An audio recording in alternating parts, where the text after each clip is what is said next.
6 for 4 kilometers. Dito ako nagka-cutting guys noon. Napakalawak ng eskwelahan na. At sa oras nga nito guys, nasa Muñoz na pala kami. Nueva Ecija ng asawa ko. At pinashare ko lang naman siya sa CNSU kung saan din maraming kasi kapatid ng bali.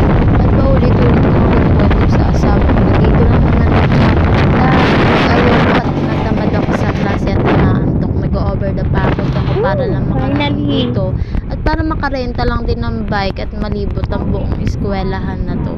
At ang CLSU ay matatagpuan lang po sa Muñoz, Nueva Ecija. Yes, nagpunta pa po kami ng Muñoz.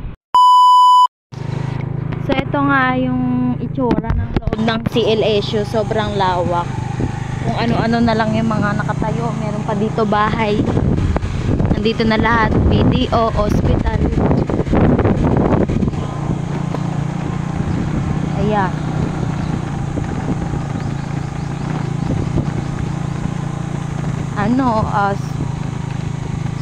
Resort ata ng swimming pool meron din dito.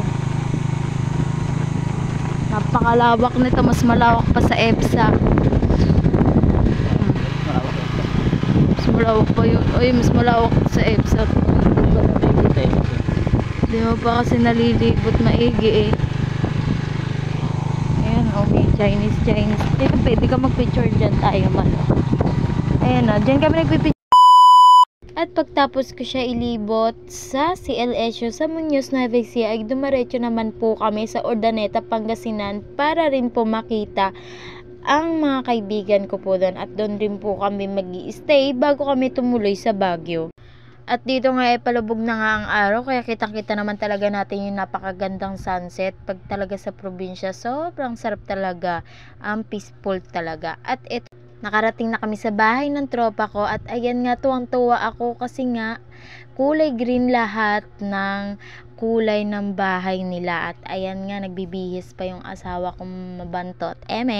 Buti naman ay hindi naman nakita ang pututoy niya na isama pa sa video.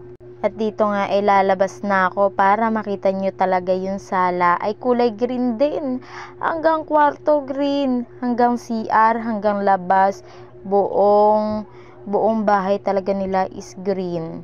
Ayan, nature na nature talaga tignan. O diba, ang ganda. Yung lalabas kaya puro green ang paligid mo, pag uwi mo green pa rin, diba? Nakakuha lang ako ng idea na malamig din pala sa mata ang green. Kasi nga yung bahay namin is color yellow, ang init talaga. So dito nga sa part na to, sobrang dilim. Ayan na nga, papasok na nga ako sa kwarto nila na kulay green din. Ayan, salamat sa maalaga kong mga tropa, kay Ate Dayan at kay CJ. Ayan, pumili nga nilang gusto nila matulog sa lapag at kami nga doon kami ay sa taas. Sabi ko nga dito kay CJ, mag-hi nga sa vlog ko. Pero ito nga, patawa-tawa siya at nahihiya ang loka. At dito nga manghang-manga ako sa kanilang kwarto kasi gusto ko kasi palagyan din ng ganito yung kwarto ko pag nagkaroon ako ng sariling kwarto sa ngayon kasi wala pa akong permanenteng kwarto sa bahay. O diba, ang syala ng tropa ko, naka-chandelier. Sino ka dyan, girl? At ito na nga, nagagayak na nga kami mag-asawa dahil madaling araw nga po nito at kami lalarga na. O diba, pati Arinola green din. Kami lalarga na papuntang Baguio at baka kami tanghaliin pa ng uwi dahil simula Cavite hanggang Baguio ay minutor lang namin hanggang Baguio pa uwi. At eto nga, sobrang saya ng puso ko kasi narating ko na yung pinaka-favorite at gustong-gusto kong marating sa Baguio. Yun ang Diplomat Hotel. 'Di ba? Dati napapanood ko lang siya sa KMJS pero hindi ako makapaniwala nakarating kami dito nang motor lang yung gamit ha. At sa sobrang first time ko siya makita, hindi takot ang naramdaman ko, be. Sobrang tuwang-tuwa ko kasi ang hilig ko talaga manood ng mga horror pero duwag ako. Pero mahilig ako manood ng horror tapos pag nakita ko yung mga something na ganyan, gusto ko puntahan. At eto na nga, tinatry kong ilibot at inikot. Bawal po kasi pumasok na dyan kasi sabi ng guard is marupok na po and anytime pwede may bumagsak-bagsak na bato dyan sa loob at pag nabagsakan ka nga sa ulo, bukol ka. Ito nga't nililibot na namin mag-asawa ang Diplomat Hotel. Napakaganda talaga niyan tignan. Hindi siya scary tingnan. At marami rin naman turista dito na pumupunta sa Diplomat Hotel. At dito lang yan matatagpuan sa Baguio. At kita nyo naman ang ganda ng view sa likod ng Diplomat Hotel. At ang mga bahay pala dito is parang alam nyo yun, nakadikit lang siya sa gilid ng parang nakadikit siya sa bundok, parang ganun. At ito nga, enjoy kami mag-asawa habang nililibot to. At yung asawa ko, 'di ba? O, 'di ba na-amaze siya? Hindi lang halata. At dito nga, gustong-gusto na nga namin pasukin dalawa, pero bawal talaga siyang pasukin, guys. Hindi dahil sa naki-MJS siya or something horror na, madre, hindi po yung totoo. At ito nga, nakakausap ko si Kuyang Guard at yun nga ang dahilan. At sabi ko nga sa asawa ko, pag nabidyohan ko na nga yung bloody fountain, ay pwede na kaming kumain. So, nabidyohan ko siya, may kakain na. Ipapakita ko sa inyo ang bloody fountain. At habang binibidyohan ko nga dito sa loob, ay ginulat nga ako ni Kuya na sabi baka makita ko daw dito si Mama Mary, 'di ba? Umalis agad ako, si Kuya ayan tawa-tawa siya, sige lang. At ito na nga yung bloody fountain na sinasabi ko sa iyo, kalahati lang hindi ko malapitan kasi nga bawal nga po siya pumasok kahit yung iba ay gustong-gusto na pumasok.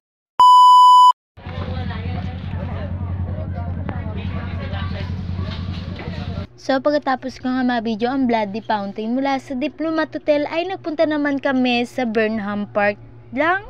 Dito lang sa Baguio makikita. Sobrang saya nito, guys. Dahil kapos nga yung budget namin dalawa, balak sana namin mag-boat.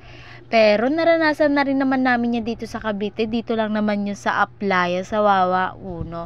So, ang ginawa na lang namin is nag-bike na lang kami. Yung sikat na sinasakyan ng mga turista dito sa Baguio, 'di ba? O, ang dami diyan, girl, bungguan diyan, nakipagbungguan ako diyan, pero sobrang saya. At dito nga nagbayad na nga ang asawa ko. Hey.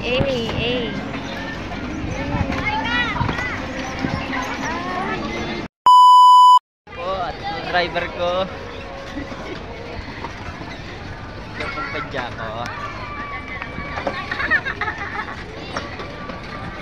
Yup. Yak mo. Uwi tayo Cavite, nakaganto. Ibang araw. Ayun na. Ito yung driver ko, nangyarara oh. Abang walang traffic, masisingitan tayo. Ayun yung driver ko, oy. Saan po kayo, boss? Ano lang to, 20 lang. Boss? Okay, boss. Galing nga mag-video, padya. Saan kayo, boss? Tramo? Yung treno natin. Pinakapayo nga ni Mama, dyan eh. At dito nga kumain na po kami ng Jollibee dahil pauwi na rin kami ng Cavite. And thank you for watching.